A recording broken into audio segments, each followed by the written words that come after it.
Good evening, ladies and gentlemen. Welcome to today's webinar entitled Be a Well-Informed Sharia-Compliant Investor, brought to you by Bursa Malaysia in partnership with Equities Tracker.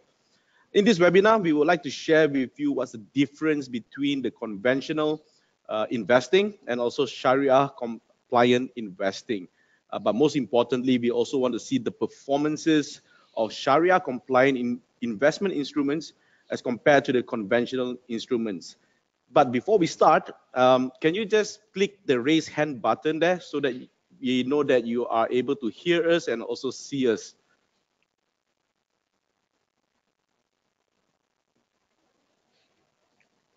So just sit back and relax and let us enlighten you with some of the facts and figures about Sharia compliant investing. And joining us today is none other than Encik Nazari Rosli, who has been with us in the previous webinar. In fact, this is our second webinar for the Bursa Malaysia Islamic or Sharia compliant investing. Encik Nazari needs no introduction. He has been in industry for more than 30 years. And I think he is the best person to share with us because he has also done Sharia compliant investments. So before we start, let me just ask you a question first. And the first question is basically, how many of you already have a Sharia compliant or Islamic trading account? So you just have to click.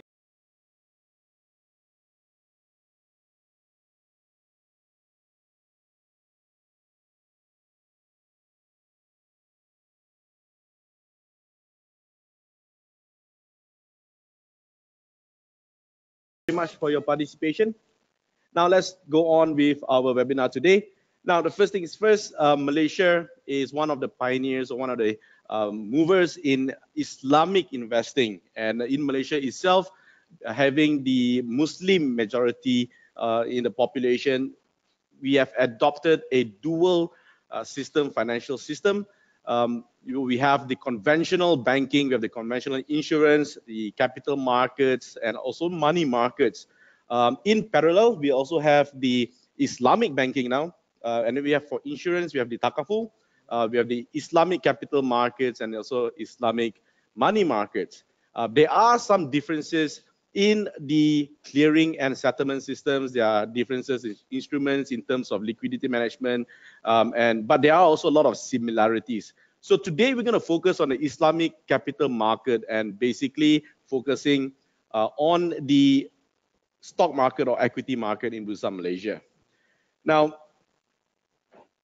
statistics have actually shown that the Malaysian market is actually one of the top 3 countries in Islamic funds outstanding, meaning in Sharia compliant investment instruments. So Malaysia is being one of the top 3 countries in the world to actually invest in Sharia compliant investments. And the top 2 is basically Iran and of course Saudi Arabia.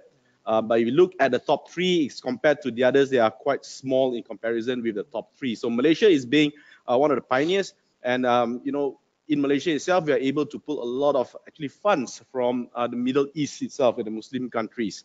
So first of all, we want to understand the different types of Sharia compliant investment vehicles in Malaysia and the performance of these vehicles. And we also want to see the potential growth for Sharia compliant investments. So on the next slide, you'll be able to see that Sharia compliant is important to Malaysia, being once again a Muslim dominant country. We are seeing very strong growth in the Sharia compliant investing market. So if you look at the green bar over there, that shows the growth, especially between 2016 and 2017. There's a big jump in the growth in terms of the size of Islamic capital markets in Malaysia, right? And every year we are seeing some growth. And later on, we'll actually show you some of the statistics on what kind of growth that we'll be looking at in the Islamic or Sharia compliant investment vehicles. Now, moving on, if you look at the Malaysia Islamic asset under management, which are basically funds managed that are being invested or being invested into the Islamic capital markets. And you can see on a year-to-year basis, there is continuous growth, right? And again, the biggest growth is from 2016 and 2017. And if you look at the exposure of the Islamic capital markets by the main funds, especially government-backed funds like the EPF or KWSP, right? If you look at the total assets under management by EPF, it's about 791 billion, but the assets that are under Sharia is 376 billion. So that counts about 45 or 48% of the total funds in EPF are actually mandated to be invested into Sharia-compliant investment instruments. So that's a very important figure. Yes. And not only that, we also have really other big fund management firms which are government-owned. For example, we also have KWAP, for example, which manage the government servants funds. There are approximately 69 billion are invested in the Sharia-compliant equities. So we are talking about these big fund managers investing in the Malaysian stock market in Bursa Malaysia based on Sharia compliancy, right? PNB is the next largest one, right? So you have 68 billion, and we also have Tabung Haji, which I think, I don't know, they probably invested all their funds into the Sharia compliant investment. Well, they have to. They have okay. It's Tabung Haji.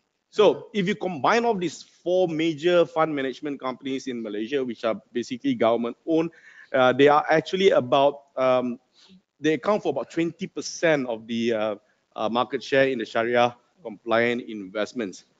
Now, if you look at the potential growth for Islamic capital markets or even in the Islamic financial world, currently out of the $123 trillion of the world GDP, we are seeing 20 trillion are from Islamic countries. There are 45 countries here with majority Muslim population. So that accounts probably about 16 to 17% of the world population. And of course, the population keep growing, and that's the potential that we can see. So it is quite a substantial amount, right? Definitely, there's a lot of potential growth that we can see here. Oh, yes. To share one thing, when EPF just started to have all the contributors to choose whether they like to just purely invest in Sharia investing, well, it was 2 years ago. I'm just one of the contributors who go to the EPF counter and change my mode of investing from non-Sharia to Sharia investing. From conventional to Sharia investing. From conventional to Sharia investing.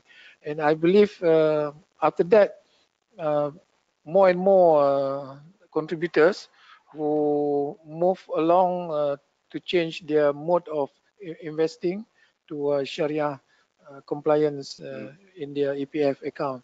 And I believe, again, this is, like you said, the dominant is still, majority is Malay Muslim. Contributor, we are mixed, but once there is a choice, a lot of people start choosing.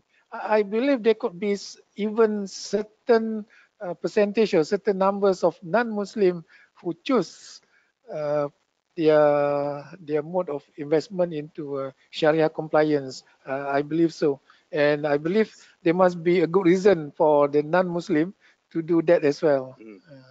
So what was your main reason for shifting from the conventional investment into Sharia compliance?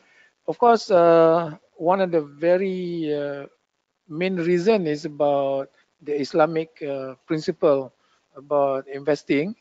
But I believe the second reason is that from my understanding, way few years ago, when come to investing in Islamic counters or Islamic instrument, it does not mean at all that it is at the lesser rate of return or whatever. In fact, from my knowledge, at that point in time, the investment in the Sharia compliance counters is in fact making more money.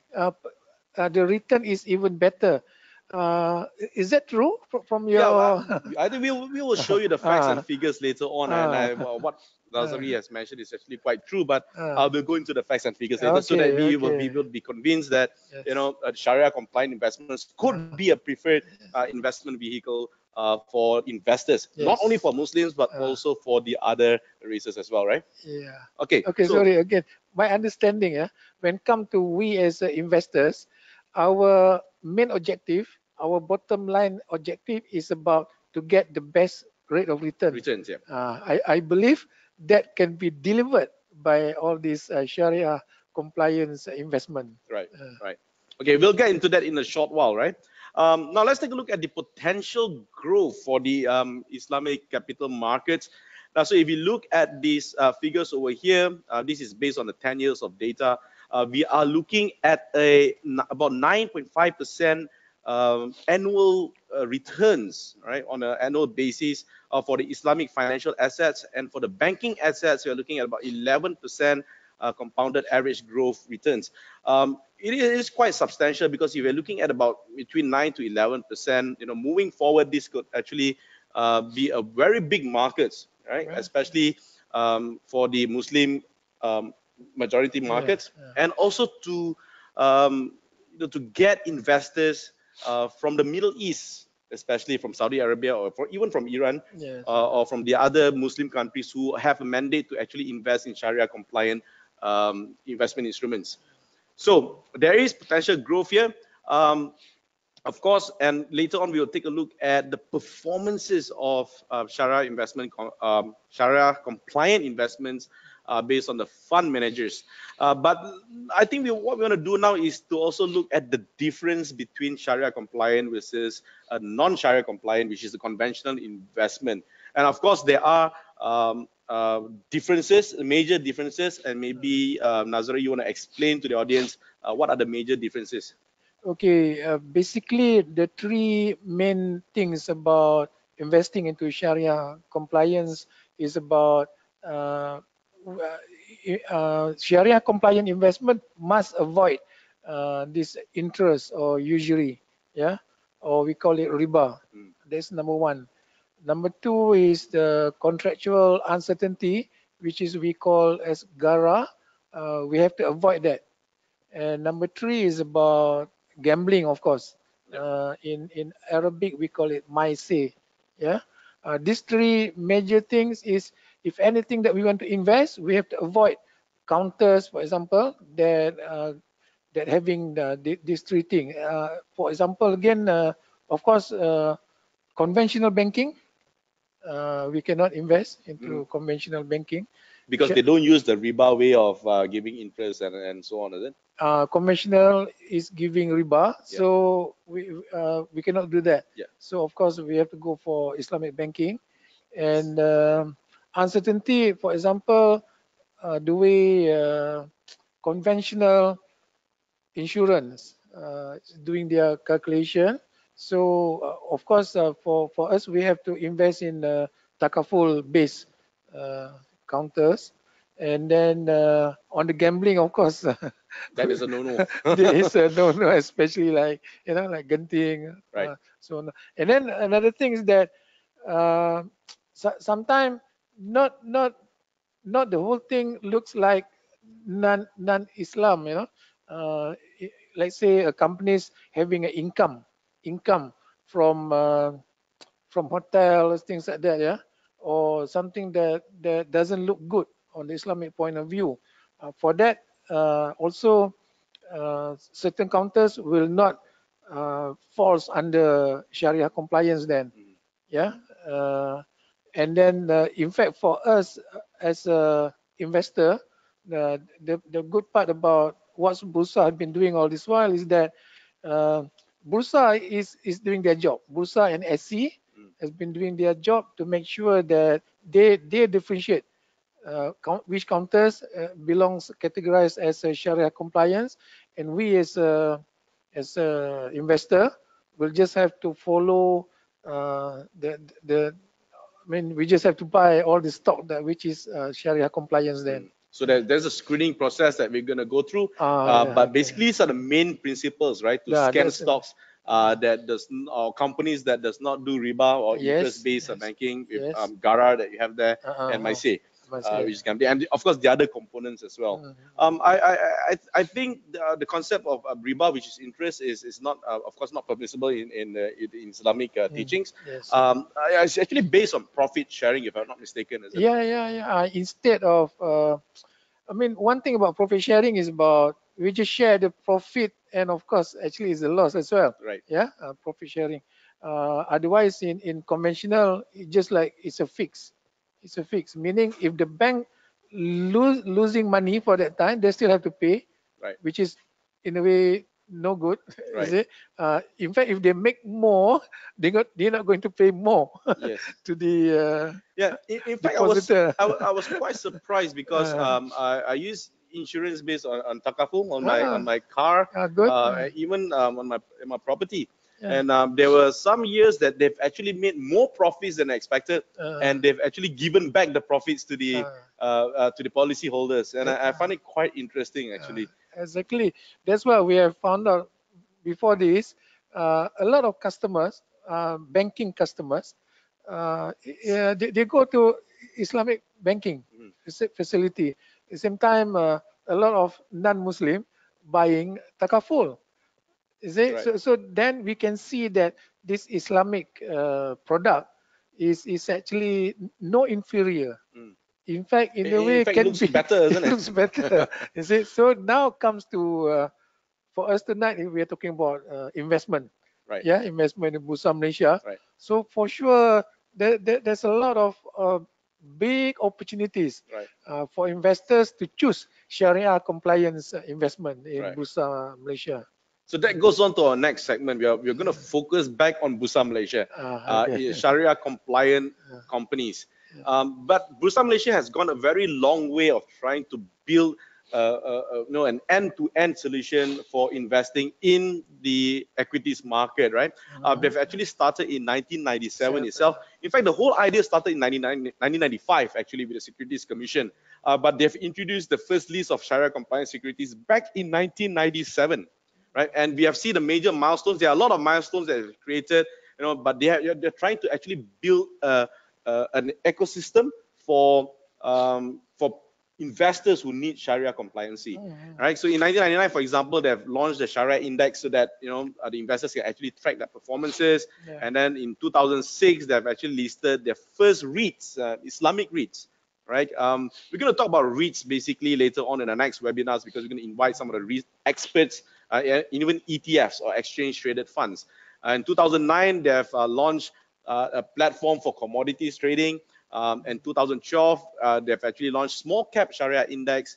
And in 2016, Bursa Malaysia has become the world's first end-to-end Sharia investing on Bursa Malaysia I platform, which means that when we start to invest, if you want to, let's say, cash out and put into the banking account, it does not go to the conventional account, it goes to the Sharia or Islamic banking account. Yes, Or yes. even if you want to go for share margin financing, it's all based on Islamic banking, right? Banking, So yes. it's end to end. That means from end, not just trading of shares, which are Sharia compliant, but also the financing activities as well. Yes, So that what Bursa Malaysia has done for the past many years. So we're going to come to the next part, which is how they actually screen the stocks, right, based on Sharia principles. And if you look at the previous conventional investment products from Bursa Malaysia or from any stock exchange, it basically attracts most of the investors, but it does not feed investors who need Sharia compliancy. So they're actually missing out this part, right? Of investors, and of course, in the Middle East, there are a lot of Muslim countries, majority over there. They need to invest, right? But they have to invest in Sharia compliant stocks. Stocks. So if it's conventional, then this you won't have this fund coming into these conventional stocks. So I think Bursa Malaysia, and in fact Malaysia, is playing a very important role in building the Islamic financial markets, right? Yeah. And of course, Bursa Malaysia, seeing this opportunity, has come out with Sharia compliant stocks. Okay, so we're going to take a look at the screen later on. If you look at for example, even the investors who have Islamic mandates, that means they have to invest in Sharia-compliant stocks. They have to invest in only on Sharia-compliant stocks, right? Previously, if let's say before 1997, they've got no choice, they probably can invest in anything. But if they want to be safe now, at least Bursa Malaysia has set a standard of screening to make it Sharia-compliant, right? So now the next, actually giving the answer, hopefully you didn't see the answer. I'm going to go on to the next poll. But before we go to the next poll, let's take a look at the first poll answer and see what are the results. Okay, so 17% has actually already have an Islamic trading account. 83% still hasn't have an Islamic trading account. But we will take a look at how I think a lot of people still don't understand about having why do we need to have an Islamic trading account, right? But we will explain that in a short while. Okay. Now we will go on to the next poll. All right. So I just basically want you to guess out of the all the counters or all the companies in Bursa Malaysia, how many percent do you think are Sharia compliant? So just select one, and we'll see whether you have the knowledge of how many stocks there are actually Sharia compliant in Bursa Malaysia.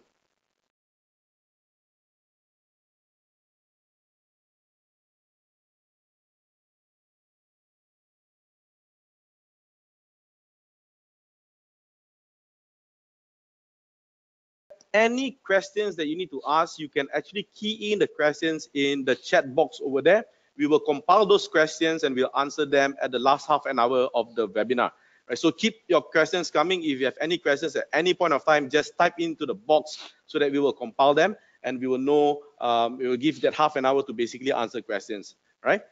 Now let's move on. So now let's take a look at the number percentage of companies that are Sharia compliant in Bursa Malaysia. So 74%. 74%. Okay. So 696 companies out of 939 companies, right, in Bursa Malaysia are Sharia compliant. That's basically quite a lot, isn't it? It's almost like all of them are Sharia compliant. Well, okay. Can I share something? Yeah, sure. I used to be part of the team. I'm working with one of the stockbroking firm. And then our company is under listed company. Probably I don't mention the company name. Okay. So prior to before that, this company is not Sharia compliance. See, but because we want to attract, for example, tabung haji, right, to invest. In this company, so we go through the process with Bursa Malaysia and of course SC to get to know how can we make this company to be a Sharia compliance. In our case, of course, the main issue is about it's a property company. That shouldn't be any issue, but the loan, the borrowings are heavily into conventional banking borrowings. Because of that, we have to do some special purpose vehicle to redo the financing, so to make sure that it goes under Sharia compliance percentage. Right. Yeah. So when our company become Sharia compliance stocks, counter, then for that very reason, it makes the Islamic fund to be able to buy. Yes, so it attracts more potential investors. Exactly. That's how I see one of the development that we are all doing with.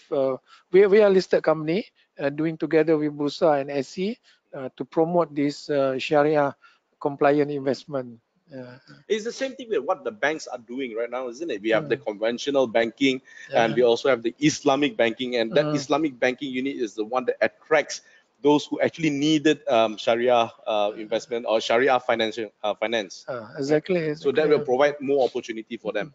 So I think Bursa Malaysia has gone a long way, and they have actually quite be able to provide quite a number of investment instruments on Bursa Malaysia platform itself. Of course, we have the Sharia compliant stocks, which are Islamic or Sharia compliant stocks.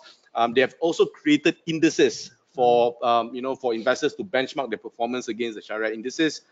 They've even created exchange traded bonds or sukuk, right, that are traded in exchange. And now we have the ETFs, which are Islamic or Sharia compliant, and also REITs. REITs are basically real estate investment trusts, right? And these are all investment instruments that actually those investors who need Sharia compliancy, and this is where they can actually invest, right? Like we look at earlier, there are 74% of stocks that are available for Sharia compliancy, right? For those who need Sharia compliance.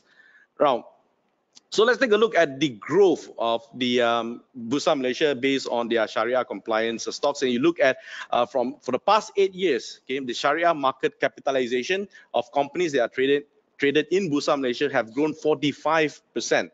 That's quite good, right? That means the companies do grow 45% in the past 8 years. Their trading volume, which is the red one that you see over there, Sharia ADV, has grown 102%. That means more people are actually trading or investing into Sharia compliant companies, stocks, right? The number of Sharia compliant PLCs has increased 76%, right? We only have, I think, quite lesser companies in 2010, but now there's a 76% growth. And we will not know, probably in another 5 or 10 years time, we'll probably see maybe 80% or even 90% are Sharia compliant, right? This shows that there is certain attractiveness in terms of getting more funds or investments being Sharia compliant, right? And we'll show you later on the performances of Sharia compliance in investments and the effect of being Sharia compliant and not Sharia compliant, right? So these are the Sharia screening methodologies. So since you have been, you mentioned to us that you have worked with them on I'm not sure how this works. You probably have an Islamic advisory board, right? Maybe you want to explain to us a little bit on how they actually screen these companies. I think at the SC level, Securities Commission level, they have this SAC, Sharia Advisory Council, who is going to advise SC themselves and also advising companies that are going to go for listing. At the same time, they are advising SC on a 6-month basis. Yeah, every 6 months, they're going to go through again during the screening process to make sure that companies that doesn't fit anymore to the criteria being specified, so they have to kick out. So every 6 months they'll do the screening process. Even if you're already Sharia compliant, they'll still do the screening process again. Okay, then we will see the problem. Example, when there are counters that used to be Sharia, and then they can be dropped off the Sharia list. The Sharia listing. Right. At the same time, there will be counters that used to be non-Sharia. Okay, after doing the screening process, they become Sharia compliant. And I believe for that very reason, there is quite an impact to the company itself. The company itself. Yeah, we will show you some figures later on, right? Some facts and figures. But so how do they actually screen these companies? I believe they have the benchmark. The screening process having 2 types of benchmark, whether it's 5%, or what 30%. I'm not an expert in this Sharia things, but I believe that's how the screening process is being done.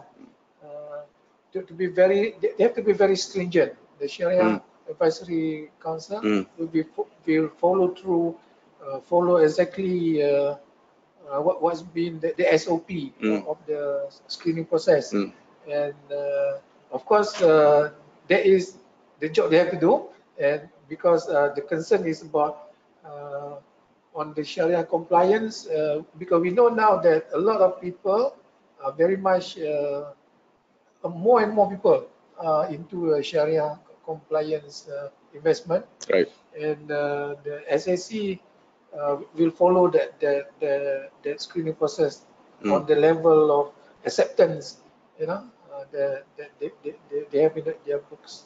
So of course, the requirements for the screening process is also advised by the council, the advisory council that I just mentioned, right? And these are scholars in Islamic world. Yeah, I think in Malaysia we have quite a long list of uh, Sharia advisory people, yeah, Mm. that will be engaged by the SE, by Bursa, and of course by the public listed company to handle this Sharia compliance investment. Right, right. So I think they've actually set up quite a good process, right? I think they've gone through for many, many years, and these are some of the examples of how they actually go through the screening process. Whether you want to go for an IPO or already, even if you're already a listed company, you still can apply to be Sharia compliant, but you have to go through that screening process once again, right? Like for example, here we have stage one of if your core activity in the business is basically involved in, let's say, alcohol, then definitely you'll be dropped off from the list immediately, right? Because that's the core business. But if it's not, then you go to the next stage, right? You look at the mixed activity screening, and they will look at your subsidiaries and so on. If that passes, then it goes to the next stage, which is looking at your financial now, right?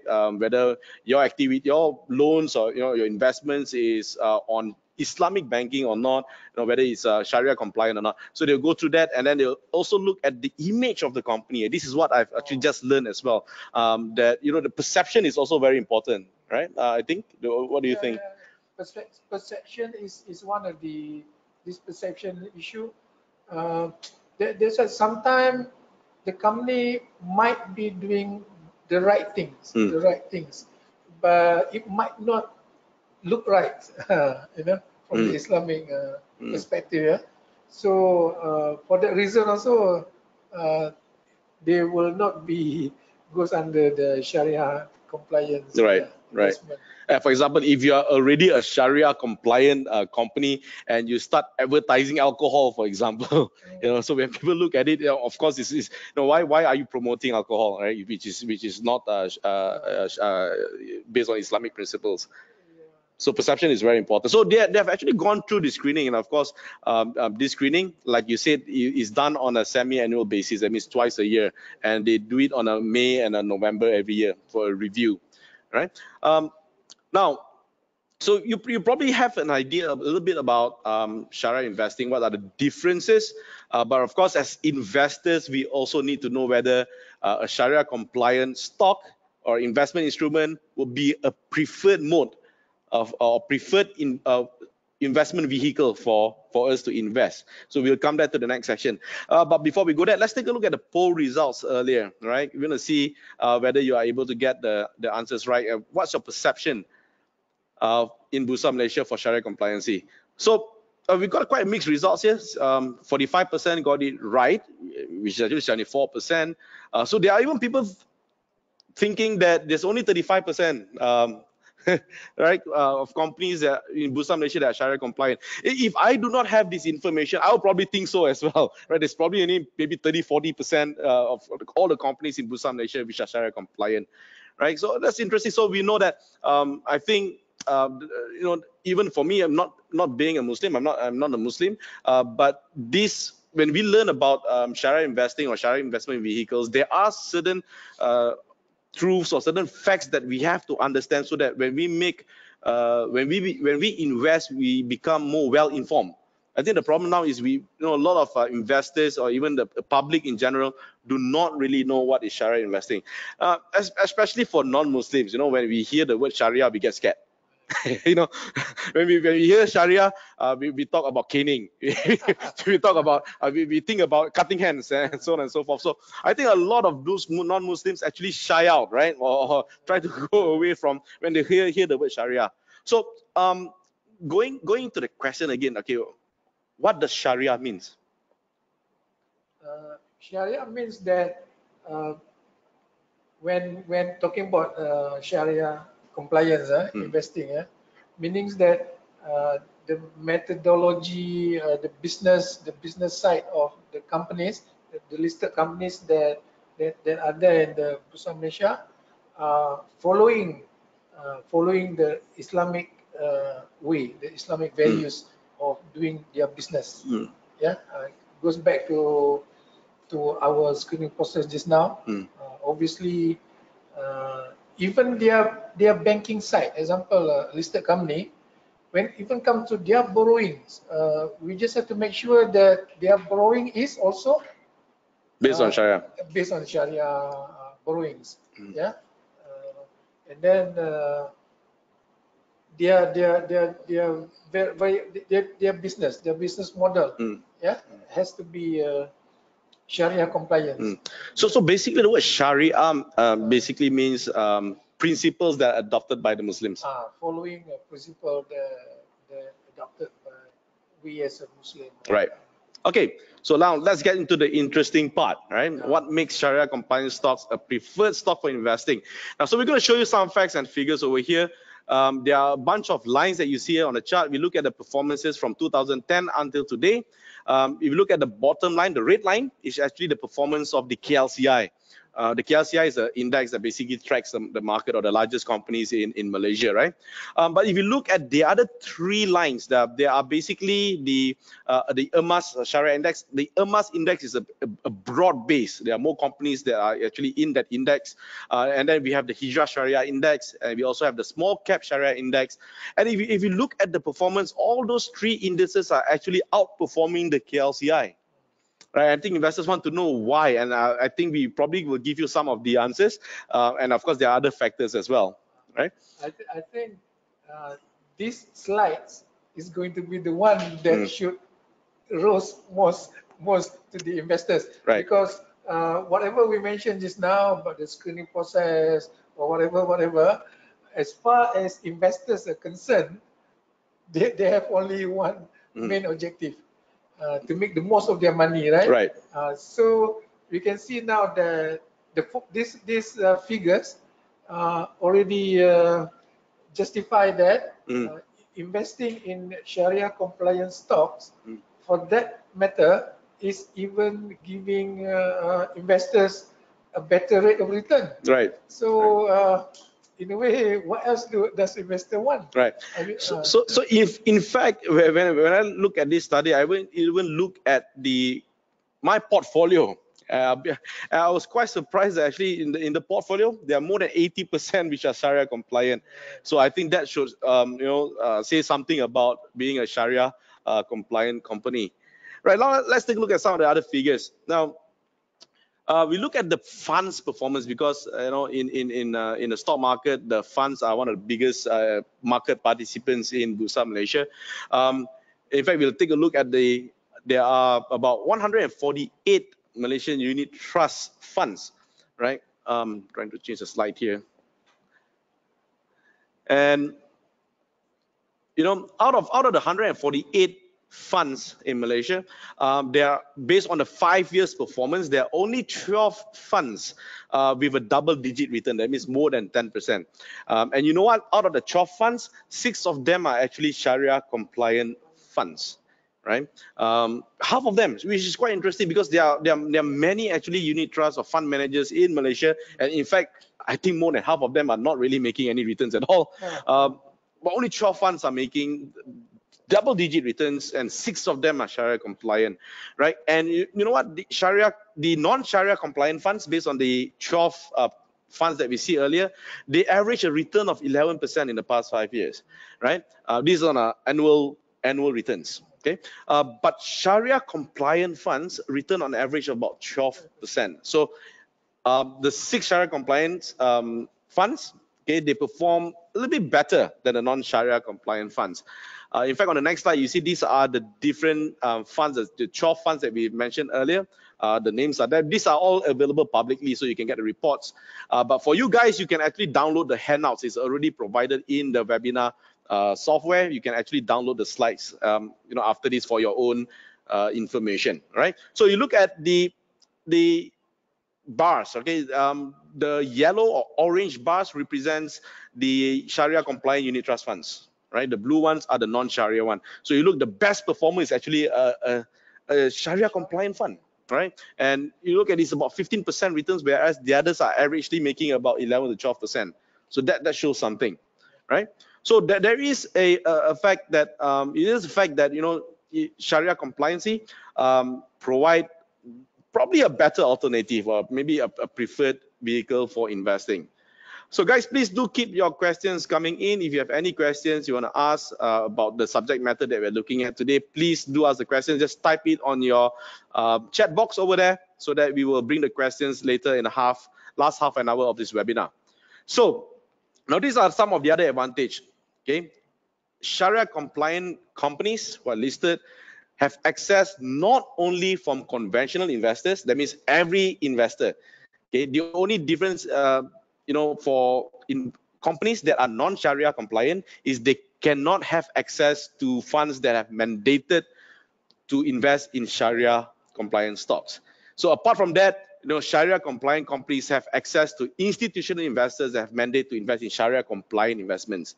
And there's a lot of money in Middle East, right? Especially in Saudi Arabia and the rest of the other Middle Eastern Muslim countries. If they want to invest something, let's say in Asia itself, and probably Malaysia will be a preferred destination because we already have a platform, right? Bursa Malaysia has already created a platform to determine Sharia compliant companies. So they also not only locally, but they also have access to foreign institutional investors. And they also have access to local retail investors, especially the Malay Muslim majority, right? Who wants to invest in Sharia compliancy, then they have access to them. And of course, they are also able to access the Islamic financial markets globally, which we have mentioned earlier accounts for about 15%, right, of the whole market or the whole global GDP. Yeah, so there is a lot of potential over there. I think for this again, I don't know whether I should mention about this.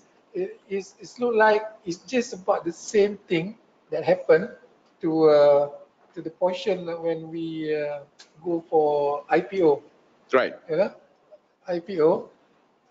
Let's say we have for the public and for the Bumi portion. Okay, the public and the Bumi portion, yes. So the Bumi portion will be part of public. Right. But the public portion, they are not all, will become a Bumi portion. Right. You see?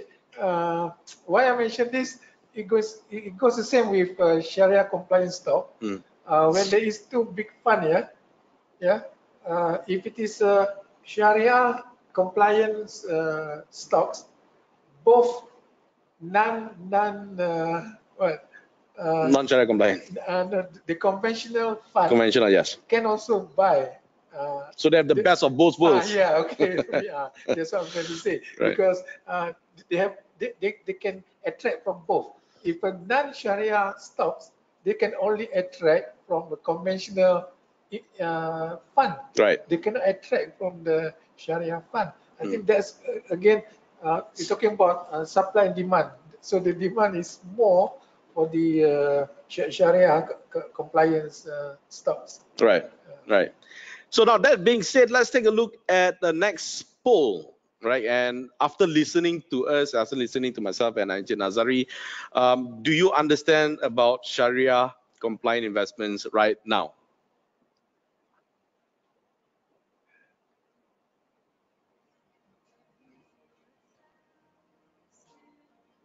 Okay, thank you very much for your participation. Now keep those questions coming. If you have any questions, please do write them down or type them down on your chat box. Now let's go to a more interesting part, right? The effects of Sharia compliancy in Bursa Malaysia public listed companies. Now, if you still remember, there are some headlines that shows that once a company that has gone out of the Sharia compliancy, it affects their share price performance, right? We're going to show you a few examples over here. Here, for example, there's a highlight in November 24th in 2017. This was a highlight in the Star, right? The price of DG falls after it was removed from the Sharia list, right? Now, imagine if I have this company in my portfolio and they are being removed in the Sharia list, then definitely it will affect my investment portfolio, right? If I have a counter that is not Sharia compliant, and if let's say they are being Sharia compliant again, it may increase again. So I think having a company that is being Sharia compliant, like we have mentioned earlier, you have access to more investors, right? We have the best of both worlds. So if you remove one of the world, then of course the exposure will be smaller, right? The potential or the opportunity for investors it gets lesser. So the perception is that if you are not Sharia compliant, then of course Sharia compliant mandated fund managers will not be able to invest in DG once they have been removed from the list, right? There are other examples, like here, for example, this Kappa is one of the glove manufacturers and seller in Malaysia.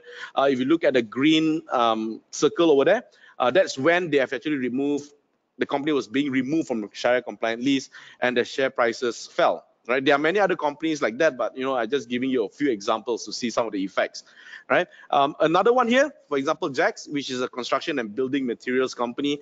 You look at the share prices; they were not going anywhere, but once they're being added to the Sharia compliant list, it started to just go up. I think because this is where most of they get the excess funds from Sharia mandated fund managers, right? So there is an effect. So have you experienced this before? Oh, okay. What I like to share more on this matter is, I believe then when we mention about the effects to the share price after it is become Sharia or non-Sharia, there could be a question by the investor out there. So what happened if I have a Sharia stocks that I hold, and then suddenly it becomes a non-Sharia, and the share price goes down? Am I going to lose? Obviously, the answer is yes. The next question is, do they have to sell immediately, even at the loss? This is the point that I think we have to raise. Right. We have to mention that under the rules, we do not have, as an investor, we do not have to sell the stocks at a loss. We can hold the stocks until break even, but that's about it. The moment it's break even plus commission, whatever transaction cost, we have to sell. If we make more, if we start making money, that money doesn't belong to us, right? As for the Muslim investor, for that Right. matter. So for Muslim, they might have that concern, but it's been taken care by this issue. If it is down, they can keep it until it goes up again. But if any profit after that, when the share doesn't belong to Sharia compliance anymore, they just have to sell. Right. So I hope it can make them feel good. Yeah. Because otherwise, when we mentioned just now, they will feel they have the concern, isn't Yes. it? They might be just like overnight, losing. Suddenly just lose money, right? But I guess we also have to keep updated on the news if you're invested, for example, in DG, because the news about prior to that removal from the list, they've already mentioned that DG may be removed. So at least it gives some time for investors to look at. Maybe because DG has gotten some loan somewhere which is non Sharia compliant or non-Islamic. Then once it is affected, the requirements to be a Sharia compliancy, I think investors should make a decision. But of course, this is not just one of the factors. We can't use this as a strategy to buy or sell shares because it also depends on many factors. Okay, but what we want to show you here is basically the effect, right? Especially in good companies, right? And of course, if the company, if they are not doing very well, even if it's Sharia compliant, it will not go anywhere as well, right? So we have to look at other factors as well. Okay, but what here it shows is that being a Sharia compliant company will have certain advantages, right? Like I mentioned earlier, we have access to institutional funds, not just locally but internationally, and the rest who are mandated to invest in Sharia compliant stocks, right? Can I add one more thing? Yeah. Nowadays, to the general perceptions of investors worldwide, Sharia compliance, for that matter, once we mentioned about Sharia compliance, right? Of course, it is very much towards Islamic values. Right. But part of Sharia compliant investing is also part of how to say this. What's the word? Or you can say in Malay if you want to. Wait. Nowadays, even non-Muslim are going into this concept of ethical. Okay, yes, ethical investing. Mm-hmm. Yeah. Mm-hmm. So somehow ethical investing is very much part of Sharia investing Right. concept. Yeah. Right. So again, a lot of fund out there, even though their major concern might not be about Sharia investing, following the strict Sharia rules or Islamic values, but they have this ethical value. Right.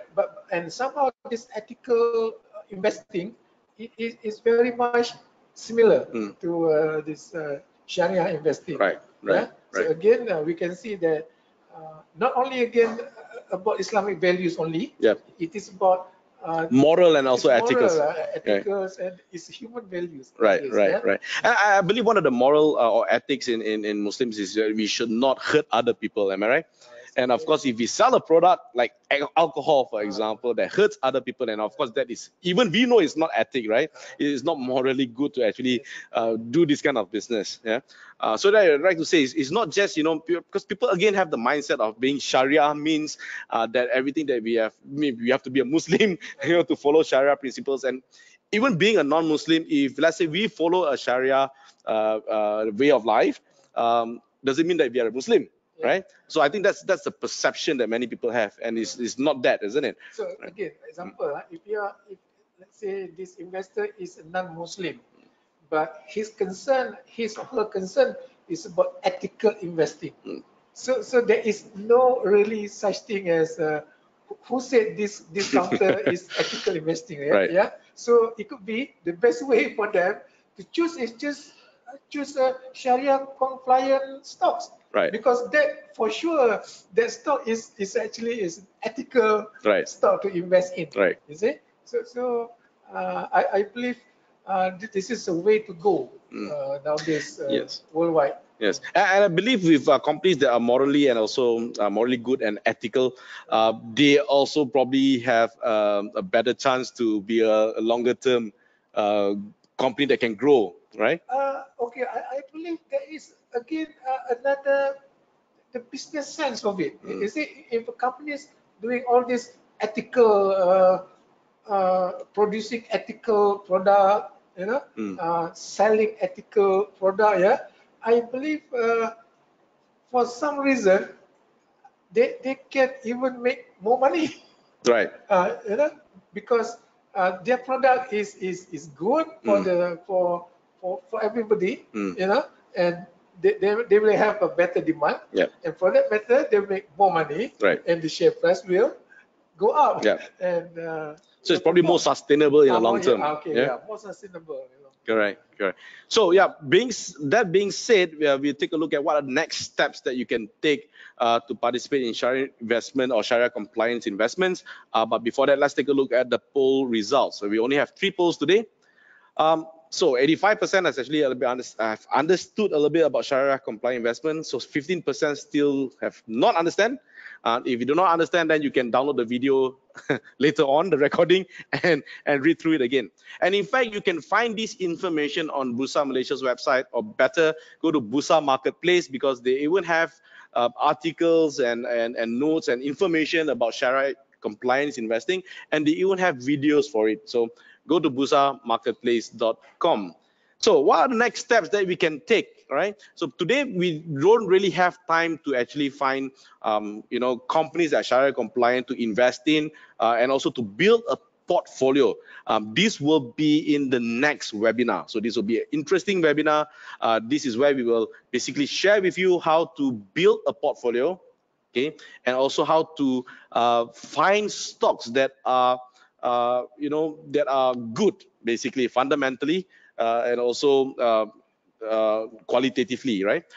So let's take a look. If you want to find a broker, and not all brokers provide a Sharia compliant trading account, Islamic trading account, right? So if you want to find which broker is available, you can go to bursamarketplace.com, click on that tool button over there, And once the menu drops, you should be able to see partner, brokers, which we highlighted in the red circle over there.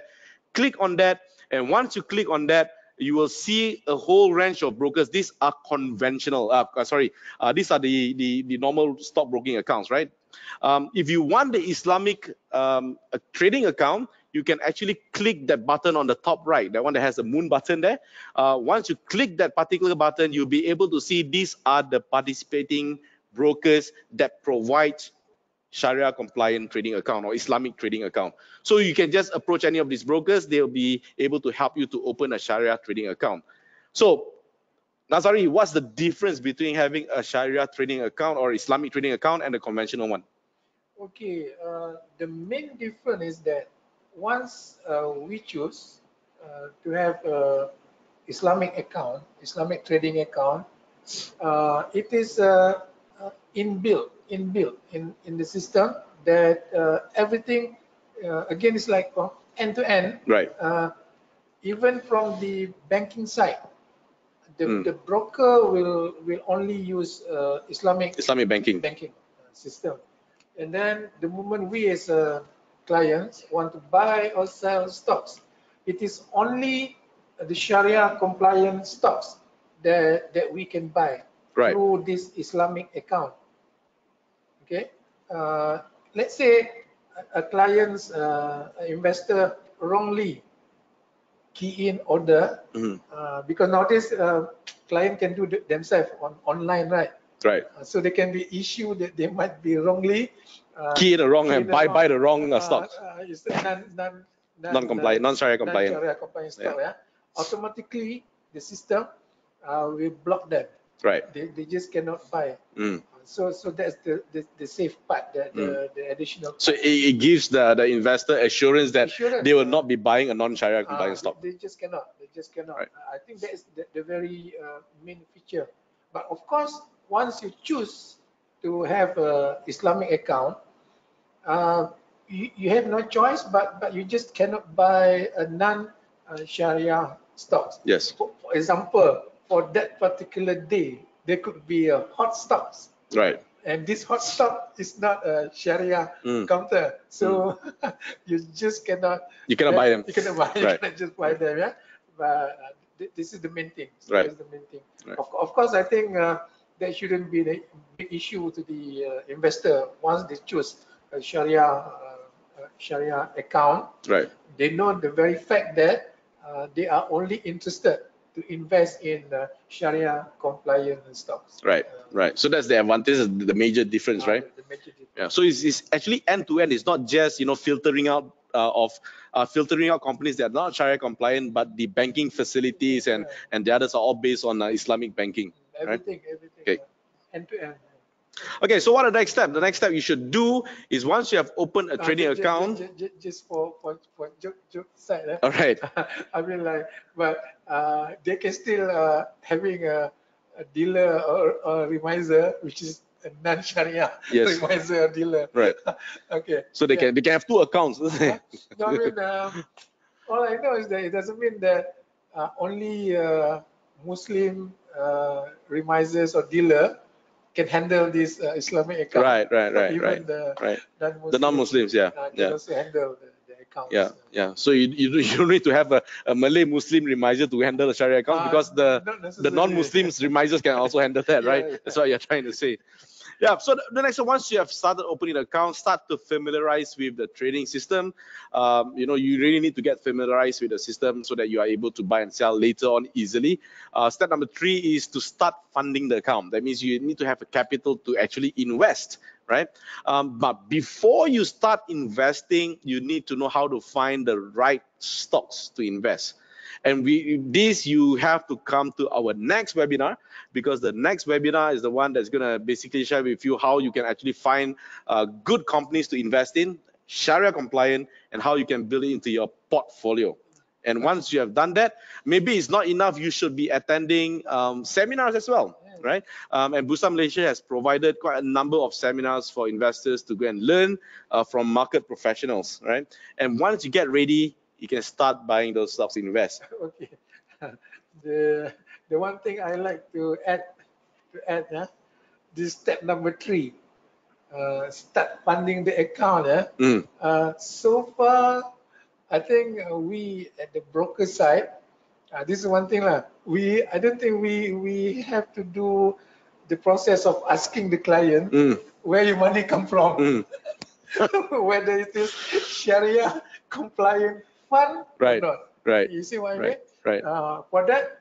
So do they ask the question if you want to open a Sharia compliant? That's what I'm going to say. Right. For this matter, for the issue, if let's say someone out there asking us now, is the money must be Islamic, Right? Islamic money. Right. That means from an Islamic bank, for example. I can't transfer from a conventional bank. I mean, that's okay, the question. No, it's more like, is the money is a halal money? Right. Is it? That can become the issue, Right.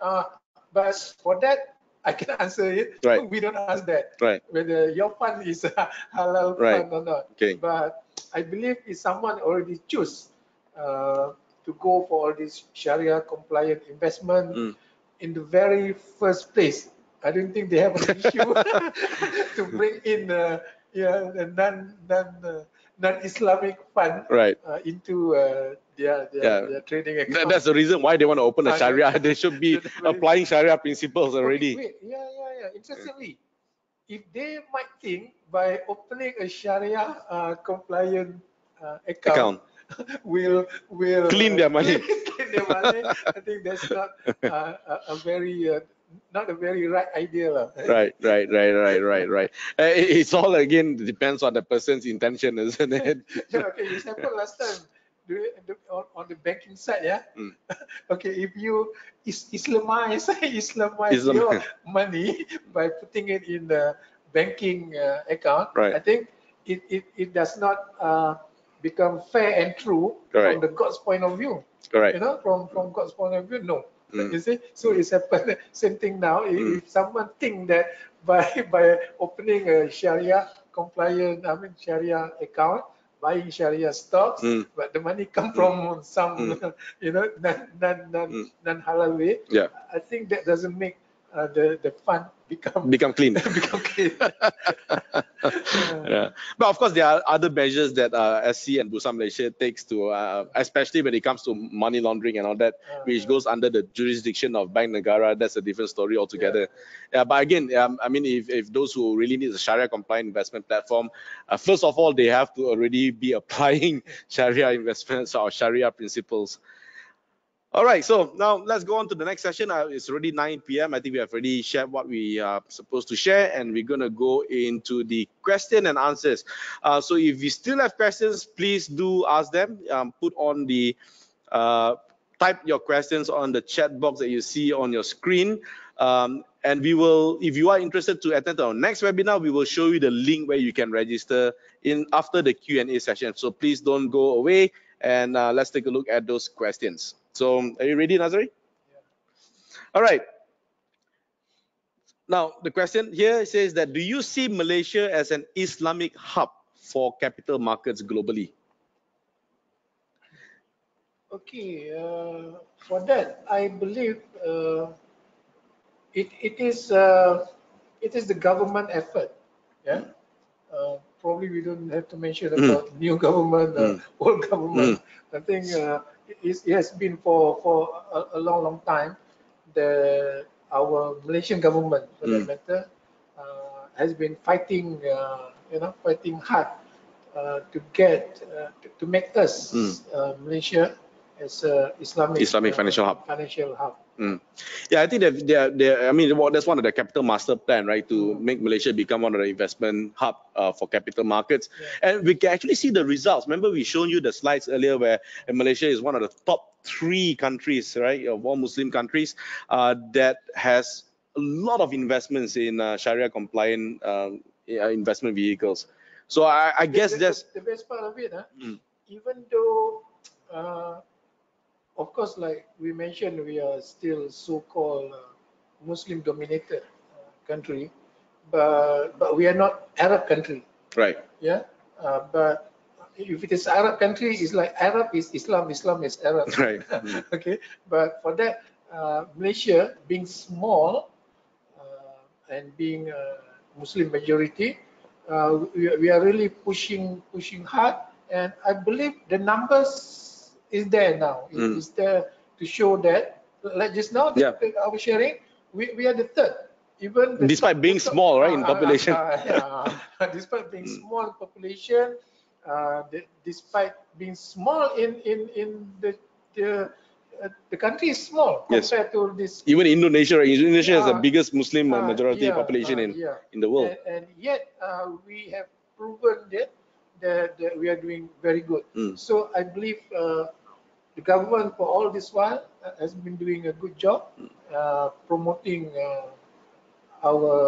Malaysia as Islamic financial hub. Yeah, so we can see the growth is really is quite staggering. It's quite fast. So I guess in the next 5 or even maybe 10 years, we can see Malaysia be the top spot, right? Higher than because we are not far off anyway, as compared to Saudi Arabia and even Iran, right? So yes, I guess the answer is yes. We probably see Malaysia will be a hub for capital markets, Islamic capital markets globally. Now, next question. In the next 5 years, how do you think Sharia-compliant funds will perform?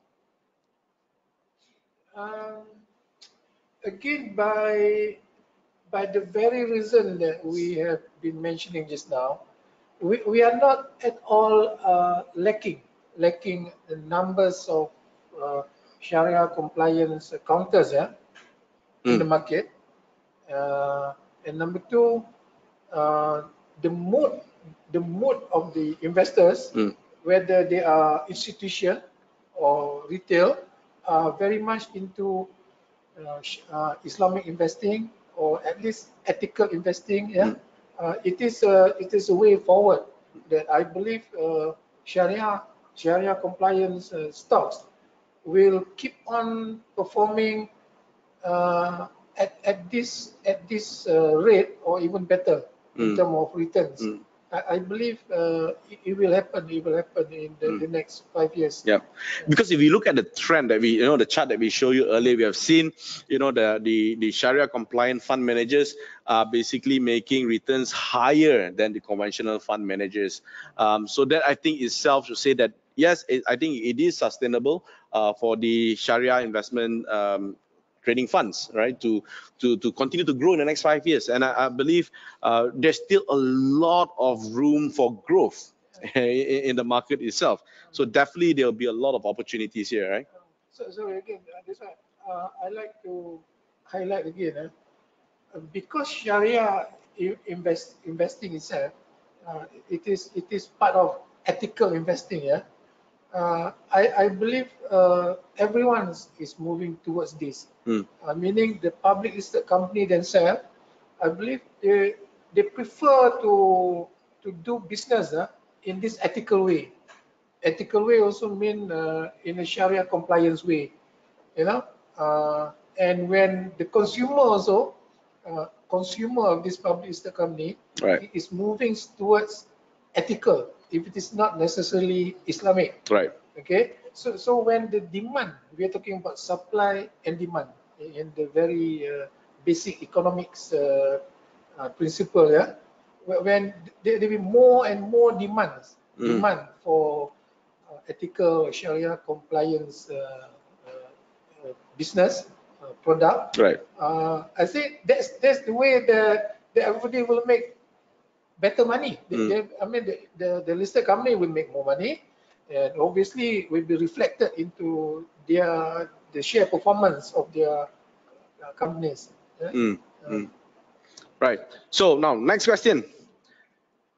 With companies increasingly wanting to be Sharia compliant, how do you think this will affect non-Sharia companies?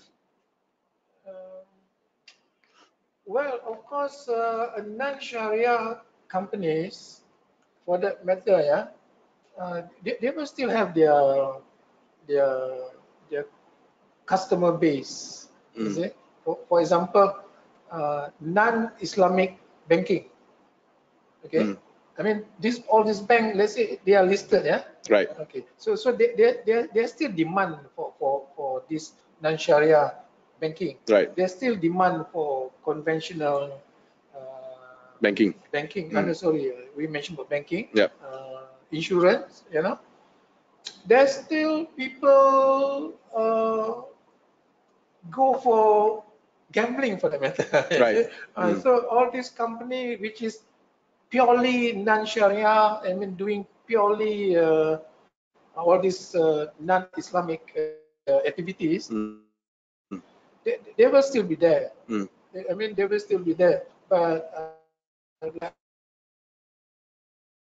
I mentioned before this, but I believe that the Islamic concept, the ethical concept of investing, of consumer preference will be more towards Sharia and ethical.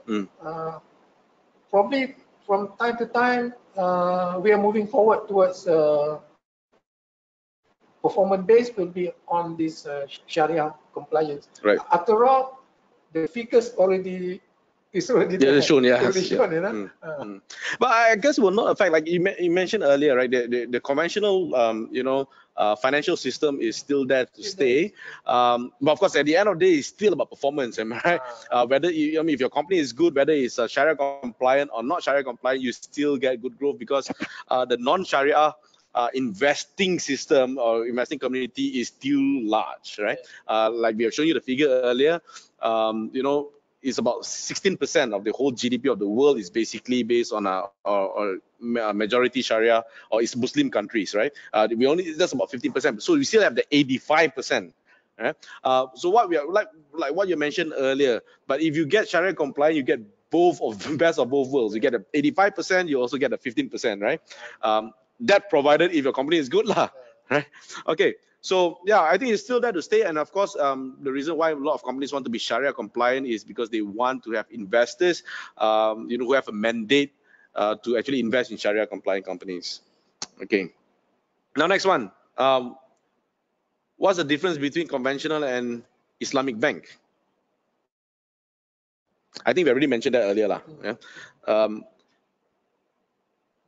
Okay, there are also questions about ETFs and REITs. Now, we will not be able to answer the question here today because in the next few webinars that we're going to conduct, is going to be based on REITs and also ETFs. So we'll bring the expert here to actually answer that question. So we will hold that question, we'll bring that question later, or please make sure that you come to our next webinar because we'll be inviting the CEO of one of the companies that actually leads the ETF. So you can hear directly from the horse's mouth, right? Directly from the people who actually created that fund itself. Yeah. So let's go on to the next question. So I'm not going to answer ETFs and REITs, but keep those questions coming. Now, can I join IPOs on the Sharia complying trading account? So I have a trading account based on Sharia compliancy. So can I apply for IPOs using the Sharia trading account? Okay, I believe we can only once we have a Sharia trading account. Okay, that's a bit tricky for me to answer because the issue here is that certain IPO they come with Sharia compliance status. Right. During the IPO process. That means they are already listed as Sharia compliant. I mean, but like we mentioned before, our discussion, but this company have to fork out some fees to make sure they are Islamic, they are Sharia compliant. Sharia compliance on their IPO. But some companies they don't do that. So the status will only be known once they've been listed and they go through the process of the every 6 months. Yeah. But I'm very sorry, but I can't really answer exactly whether the question is like if you have a let's say Islamic account, and then at that point of IPO, that counter is not considered Islamic yet, whether we can apply or not. I'm very sorry, I can't answer that. All right. So don't worry, we'll get the answer directly from Bursa Malaysia later on. We'll give you the answers for those who ask that question, right? Okay. Now, which sector do you think have the most impact as Sharia compliance continue to grow? But if I may want to answer that, if you look at the total amount of exposure in the stock market based on Sharia compliancy, remember we showed you the chart earlier on that the Sharia compliant investment stocks is 20%, right, of the total market cap for whole Bursa Malaysia itself. And if you look at, remember that four state-owned funds, the EPF and PNB and KWAP, and these companies are actually investing in Sharia-compliant companies, right? So if you want to look at the sector, of course, the first thing to look at is if there are a GLC or a government-linked company, most probably they will get the funds from these major state-owned funds. Right, so you can actually go and check that company's profile and see whether these companies, whether they are invested by EPF or KWAP or Tabung Haji, then you know that their exposure for the Islamic funds will be bigger than the rest of the other companies. That's basically my thoughts. Do you have any other thing to add? Okay, so what's the question? Which sector do you think had the most impact from Sharia funds? I think the question is more like which sector of the stocks is that? I believe, again, to answer that, again, it's not very much an issue of which stocks for whatever reason.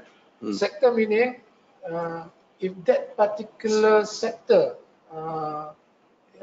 is the hot sector, the fund will go into that sector. Right. Is it? Okay, like now in the market, from my observation, from my research, let's say the last 1 week, I can foresee the IT sector is back into the game. And prior to this is oil and gas sector due to oil prices move up.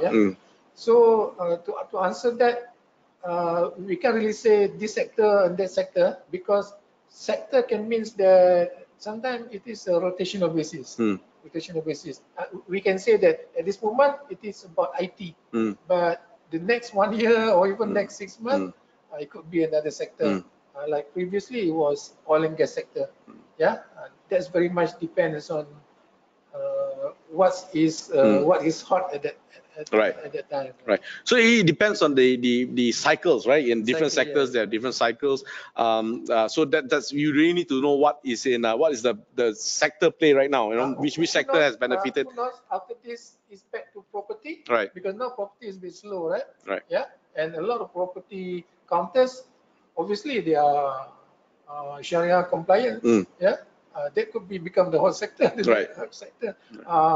Probably CPO, palm oil. Right. At this moment, it's not very. The prices are not attractive. Not attractive. The CPO price not attractive, and the counters that relate to CPO is not attractive. That could be the next sector where the CPO. So there's always a cycle, right?